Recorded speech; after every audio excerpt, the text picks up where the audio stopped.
as this Ukrainian drone operator started dropping high explosive dual-purpose grenades down at an abandoned T-64BV tank.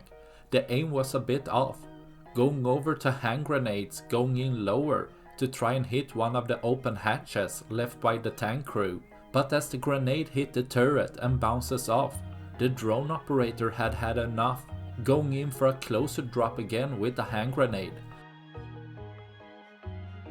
This time hitting the open hatch, which resulted in the grenade starting a chain reaction with the ammunition inside, resulting in a cook-off of the ammunition, completely destroying the tank, making sure it can't be recaptured by Russian troops, turning the tank to scrap metal, leaving one less tank for tomorrow.